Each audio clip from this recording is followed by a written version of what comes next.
Valentina Verani, a therapist based out of Beacon Hill in Boston. I have a couple questions, and I think a lot of people do while they're in quarantine. You hear these really sad figures saying the divorce rate is going up, or people reaching out to attorneys asking about the divorce process during this quarantine, during this COVID crisis. People are spending more time together. Do you think that that's the reason why this is happening? It's sad if that's happening because this is such a time for reconnection. I feel like every couple disconnects, especially long-lasting relationships. And so for, couples to not take this opportunity right now to ring the alarm and say, you know what, we've drifted. We have to be in these, contained quarters together. Let's try and, at least make it work before we, throw in the towel. Because when it comes to divorce, the last thing you want to do is look back and say that you didn't give it 150%. Now, there are, of course, always extreme situations. Let's say you're in a abusive relationship. I mean, there's no excuse for that. But if you're in a relationship and you are so in your head because you have so much time to yourself to think right now, what would be just a few steps to A, get out of your head, and then B, plan a course for success? First of all, breathe. Take a pause in your day to just breathe and know that this is temporary. This will pass. The stress that you're going through of being surrounded by so many obstacles and so many distractions. I know a lot of people are working from home with kids, and that can be so stressful and a lot of work. Secondly, knowing that you're on the same team. You are not working against each other. You're working towards the same goals. And so being able to know that, to have that intention of we are a team here, we're working together, not against each other. Thirdly, I would say count your blessings and realize that there are so many people in this world that are absolutely by themselves. They have nobody. Fourth of all, I think it's really important to just keep the communication lines open. Let's take this opportunity to do things that we don't normally do. Okay, I'm going to learn how to play the Nintendo, PlayStation, even if I've never done it before in my life.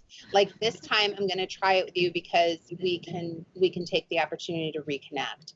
Or, hey, let's read the same book. Or, just finding things to be able to do together, because I think that couples that do things together, do projects together, are a team, stay together. One of the things that we as humans tend to do, especially if we have anxiety or depression, is that we have cognitive distortions within our minds. We have types of thinking styles that cause us to feel bad.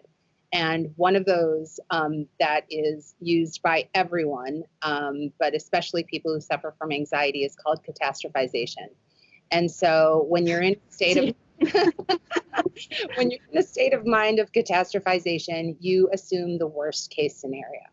And when you're assuming the worst case scenario, you're not looking at the facts of the situation. So a way that you can bring yourself down from a downward spiral is to think of the facts. Instead of asking yourself what if questions, ask yourself what are the odds.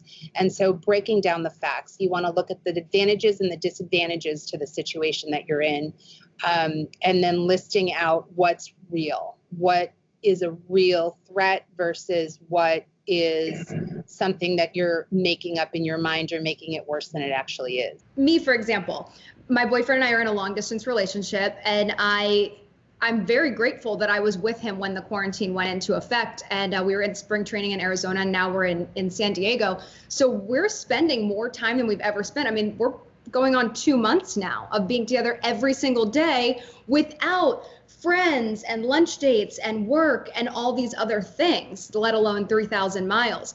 So for people in these new situations, they're coming up with new speed bumps or roadblocks, or pick up your towel, change the toilet paper roll, empty the dishwasher. What is a good way for people in these situations to have those, not tough conversations, but little tricky conversations? I think it's important to just sit down and have a conversation about what your boundaries are, what your limits are, what's important to you. Some people, don't mind keeping a messy house. Other people, it really bothers them and they feel really anxious when things are not, in perfect condition. So I think it's really important to keep it light. There's a great article that was written in the New York Times called Modern Love, and it's called 36 Questions. And so one of the ways that you can, make things manageable at home is not just to talk about, pick up your towel or, you didn't empty the dishwasher, or have things that make it seem like you're nagging all the time or that you're fighting, but also at the end of the day to like reconnect with a glass of wine or your favorite cocktail or mocktail, sit down, look up those 36 questions and just take turns to just ask yourself a couple questions. And that article is meant to connect your partner and learn more about your partner than you actually ever knew.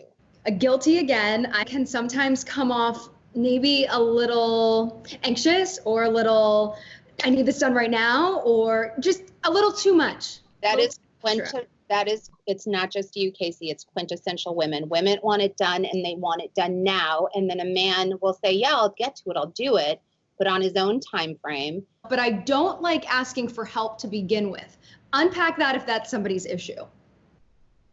I would say that is so common, Kacie. I am guilty of doing that myself. The problem is that it's so important to ask for help. And it's so important to work on the same team as your partner. So being able to be mindful and wait for him to do it. It may take 3 days for him to do it.